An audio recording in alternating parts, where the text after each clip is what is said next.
Bonjour et bienvenue sur Mon Financier. Nous sommes le jeudi 17 septembre et c'est la revue de presse de l'Écho. Allez, on commence par un mot qui vous fait plaisir.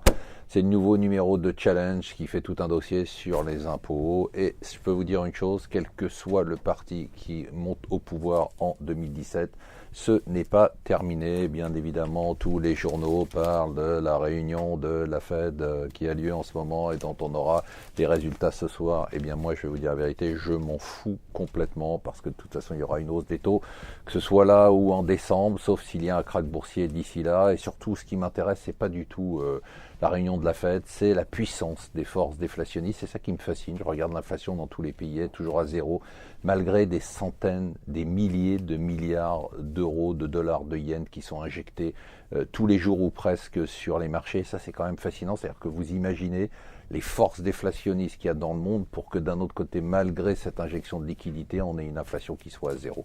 J'en parle dans mon édito si vous voulez regarder. Le patronat trahi par Bercy, c'est le titre du Figaro économique et des Échos. Il devait y avoir des baisses des charges patronales. Et bien le gouvernement a tout simplement décidé comme ça de les reporter de 3 mois, voilà. Pourquoi? On ne sait pas. Si on sait, c'est parce qu'ils ont besoin d'argent.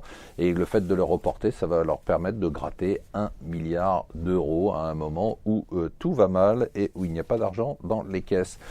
Les actions ont remonté, elles ont l'air plutôt confiantes. Soit elles se disent que la Fed va pas remonter ses taux ce soir, soit elles se disent que tout le monde s'en fout, ce qui est mon cas.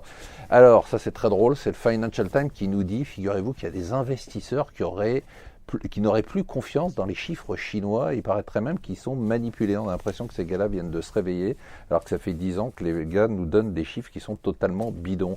Quand le numéro 1 de la bière décide de se bourrer la gueule avec le numéro 2, ça fait un géant mondial à 275 milliards de dollars. Je ne sais pas si vous vous souvenez, pour les vieux comme moi, de la couche d'ozone. Qu'est-ce qu'on a pu nous emmerder avec ce truc-là? Eh bien, figurez-vous qu'hier, il y avait la journée internationale de la couche d'ozone.